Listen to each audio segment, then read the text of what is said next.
Exclusive details हम आपको देंगे। गुलाम रज़ा हमारे ब्यूरो चीफ इस्लामाबाद में हमारे साथ हैं और उनके पास एक्सक्लूसिव डिटेल्स हैं। पाकिस्तान की तारीख का बैंकिंग का सबसे बड़ा मालियाती फ्रॉड इसको करार दिया जा रहा है। कई बैंक इसमें शामिल हैं 54 अरब रुपए, और इसमें बैंकों के आला तरीन अफसरान हैं, दीगर महकमों के लोग भी इसमें सब मिलकर लूट रहे थे। कौमी ख़जाने को लूटा गया है। गुलाम रज़ा साहब, ये क्या पूरी कहानी क्या है इस करप्शन की?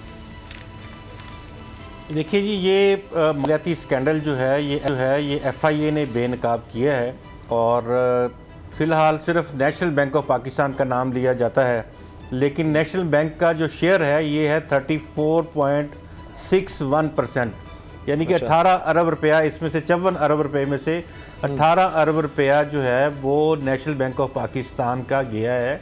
और मिली भगत जो थी वो 3 साबका सदूर, 2 साबका सदूर और एक मौजूदा जो आरफ उस्मानी है, उनका इन्होंने तमाम वो डॉक्यूमेंट्स जो इनको सबमिट किए गए थे जाली दस्तावेज़ात पर, हैस्कोल कंपनी है, उस कंपनी को इन्होंने कर्ज दिया LC खोलने के लिए, और LC खोलने के लिए इन्होंने उनको फैसिलिटेट किया, और उनके जो ज़खायर रखने की जो उनके पास स्टोरेज कैपेसिटी थी उसको इन्होंने खुद से, वहाँ मौजूद नहीं थी, इन्होंने कहा कि इनके पास इतना ज़ख़ीरा मौजूद है, उसको कन्वर्ट किया पैसों में। वाइट कॉलर क्राइम है। 22 बैंकों को चूना लगाया है इन्होंने, हैस्कोल ने। इसमें national bank of Pakistan, Habib metropolitan bank limited, Habib bank limited, Meezan bank, Askari bank, और उसके साथ bank of Punjab, Sindh bank, Faysal bank, bank of Khyber, इसके साथ Al Baraka bank, bank Islami और Dubai Islamic bank, Samba bank, united bank limited, first women bank और Summit bank है, MCB ये भी इसमें शामिल है, सिंध मुदारबा, 19 बैंक हैं और सिंध मुदारबा शामिल है, फर्स्ट हबीब मुदारबा शामिल है, और पाकोमैन इन्वेस्टमेंट कंपनी शामिल है, और सकूक, ये 4 जो हैं मुदारबे भी इसमें शामिल हैं। 19 बैंक है, 22 का ग्रुप है जिन्होंने इन तमाम फैसिलिटीज़ में किरदार अदा किए और इसको 54 अरब रुपए की फैसिलिटी फराहम की, जो कि अब वो बैरून मुल्क मुंतकिल हो चुके हैं पैसे बहुत सारे। 3-4 लोग खुद शामिल थे और वो इससे पहले बैंकों के मुलाजिम थे, फिर इन कंपनियों में मुलाजिम हो गए, उन्होंने किरदार अदा किया। सबसे ज़्यादा पैसा जो गया है इसमें वो नेशनल बैंक ऑफ पाकिस्तान का गया है, जो पाकिस्तान का कौमी बैंक है। और ये जो आरफ उस्मानी हैं, इनकी भी मैं आपको बताऊं कि इनको असद उमर साहब ने अपॉइंट किया था और ये एक्टिंग के तौर पे वहाँ पे बतौर प्रेसिडेंट काम करते रहे हैं। अभी आजकल वो भागने के चक्कर में हैं, शायद अभी तक की इतलात तो हैं कि इधर हैं, लेकिन शायद वो निकल भी गए हों, और उनका नाम ECL में डालने के लिए देखा गया था, लेकिन ECL में अभी उनका नाम नहीं डाला गया। 30 के करीब जो FIA ने लोग गिरफ़्तार किए हैं। इसमें FIA का बड़ा काम है। इस हवाले से मैं अगर कहूँ कि पाकिस्तान की तारीख़ का सबसे बड़ा फ्रॉड, बैंकिंग फ्रॉड उन्होंने पकड़ा है, तो ये बिल्कुल बेजा नहीं है।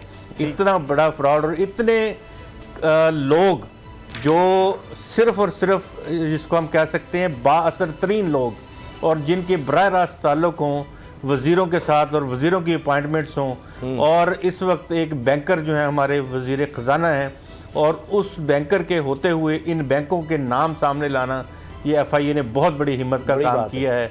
और पूरी की पूरी टीम जो FIA की है इस हवाले से मुबारकबाद की मुस्तक है कि इस हद तक इसको देखा।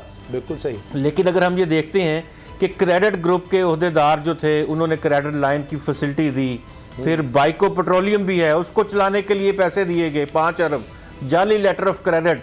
यहाँ किसी गरीब ने कर्जा लेना होता है 5000, तो उसकी 3 नस्लें खंगाल देते हैं ऐसे ही, और वहाँ 54 अरब रुपया जा रहा है, मुख्तलिफ बैंकों से जा रहा है और ख़ुद सब फैसिलिटेट कर रहे हैं। और अभी ये बाइकों ने नाम भी चेंज कर लिया है, सनर्जी को रख लिया है, अब उसके खिलाफ भी तहकीकात होनी है। पहले तो बात यह है कि आरफ उस्मानी ने अपना नाम कैसे निकलवा लिया इस केस से। वहाँ लिखा हुआ है एक्टिंग प्रेसिडेंट, जो FIR में सबसे तारीखी लंबी FIR है, 9 सफ़ात पर मुश्तमिल है ये FIR, और डिटेल में हर चीज़ लिखी हुई है इसमें। और ये आरफ उस्मानी जो है इन्होंने किसी को सिफारिश करवाई, वो भी यहाँ इस्लामाबाद में मौजूद है वज़ारत ख़जाना में, उनकी सिफारिश पर इनका नाम, उन्होंने कहा जी एक्टिंग प्रेसिडेंट लिख दें, इनका नाम ना लिखें। अच्छा, इनके होते हुए जब इतने बड़े बड़े काम हुए हैं, ये सारी FIR है, और ये तकरीबन मैं कहता हूँ कि इससे बड़ी FIR अभी बैंकिंग की तारीख में कभी नहीं हो सकी सर। ये वो बैंक है जो आम आवाम को 54 अरब रुपया। हाँ जी, ये अंदाजा लगाएं, एक और ये अगर आप 100 करोड़, तो इस तरह तो हम सिफर भी गिनते रहे तो जरा मुश्किल हो जाएगा, यानी कैलकुलेटरी चाहिए होगा। अब बाबर डोगर साहब, अगर जी गुलाम साहब, अगर इसको हम देखें कि नेशनल बैंक के अलावा जो हैस्कोल की नॉन प्रोडक्ट्स LCs खोली हैं, 540 अरब रुपयों की दीगर बैंकों ने इसकी LCs खोली हैं। अब वो तमाम रिकॉर्ड जब छानबीन होगी तो पता चले कि किस हद तक कितने लोग हैं। एक मुलजमा है HPL की ना, वो मुलजमा है, उनका नाम रीमा ताहिर है। जी, वो बड़ी इस मामले में नेशनल बैंक में वो काम करती थी बतौर सीनियर नायब सदर। फिर अभी उन्होंने आजकल पाक ईरान सरमायाकारी कंपनी ज्वाइन कर रखी है। अच्छा, इसी तरह से हाँ जी, वो ये इन्होंने सारे दस्तखत इन्होंने किए हैं। नेशनल बैंक में पहले थी, वहाँ खुद वो ये सारे काम करके तैयार करके डॉक्यूमेंट्स उधर से रिजाइन करके फिर अगली कंपनी ज्वाइन कर ली, और वो वही कंपनी थी जिसको वो LCs खोल के दे रही थी। तो ये देखें कैसा जबरदस्त क्राइम, कमाल है। और ये जाना है, पता नहीं इसको लाया गया सामने, क्या कुछ लिया गया है वहां पर, उसके कर्जे जनाब अप्रूव करवा के वो जनाब पैसा सारा गया और कौमी खजाने को भी टीका लग गया।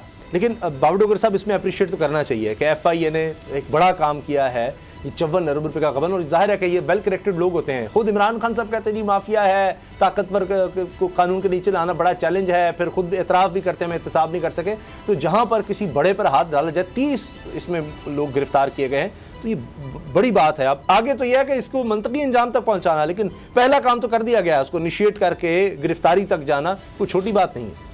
उसामा साहब, बिल्कुल बहुत बड़ा स्कैम है, 54 अरब रुपए का। और जिस तरह से ये सारा मैं देख रहा हूँ कि जनाब सारे नॉन बैंकिंग जो भी कवानीन थे, बैंकिंग कवानीन, उनको साइड पे रख के किस तरह से एक कंपनी को अकोमोडेट किया गया, जाली LCs खुलवाई गई, उसमें 30-40 बैंक उसमें इन्वॉल्व हैं। 18 अरब रुपए का जो चूना था उसे नेशनल बैंक को लग गया, और वो उसमें उसके अपने प्रेसिडेंट्स और फॉर्मर प्रेसिडेंट वो सारे उसमें शामिल हैं।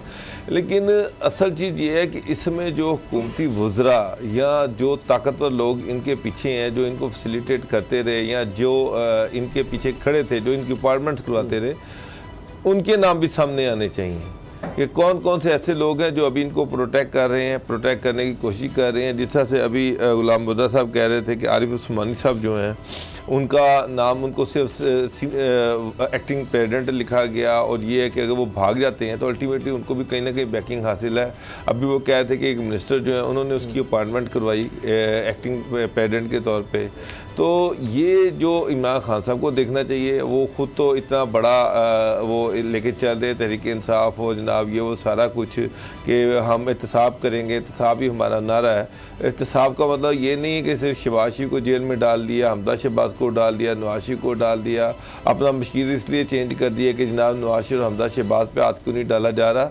एहतसाब का मकसद ये है कि सिस्टम को ठीक करना, पूरा सिस्टम जो है उसमें से जो भी गंदे लोग हैं उनको निकाल के बाहर करना, ट्रांसपेरेंसी लेके आनी, सिस्टम को शफाफ बनाना।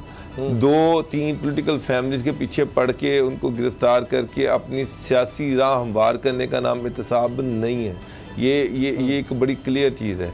इसीलिए जो बात हो रही है कि जनाब ये जो खान साहब एहतसाब का नारा लगा रहे हैं, लेकिन उसका ट्रिकल डाउन इफेक्ट कोई नहीं है। आज भी नीचे तक करप्शन आम है, मिनिस्टर्स ओपनली करप्शन कर रहे हैं, प्रोविंशियल लेवल पे करप्शन हो रही है, फेडरल गवर्नमेंट में करप्शन हो रही है, करप्शन का इंडेक्स जो है वो मज़ीद नीचे चला गया है। उसकी वजूहत यही है कि गवर्नमेंट जो है वो एहतसाब के हवाले से सीरियस नहीं है। हाँ, सीरियस हैं तो इस मामले में सीरियस हैं कि जनाब हमने जो पॉलिटिकल ओपोनेंट्स हैं, जो अपोजिशन है, उनको रगड़ा लगाना है। हर वो बंदा जो खान साहब के सामने उनको उनकी पॉलिटिकल एम्बिशंस में थ्रेट लगता है, चाहे वो शहबाज शरीफ है, चाहे वो हमदा शहबाज है, मरियम नवाज है, फिर पार्टी के लोग हैं, उनको टारगेट करने से का मतलब ये नहीं है। ये तो हर दौर में होता रहा है, ये तो नून लीग के दौर में भी हुआ, पार्टी के दौर में भी हुआ, ये तो माशाल्लाह दौर में भी हुआ। सब्सक्राइब करें और बेल दबाएं ताकि कोई खबर रह न जाए।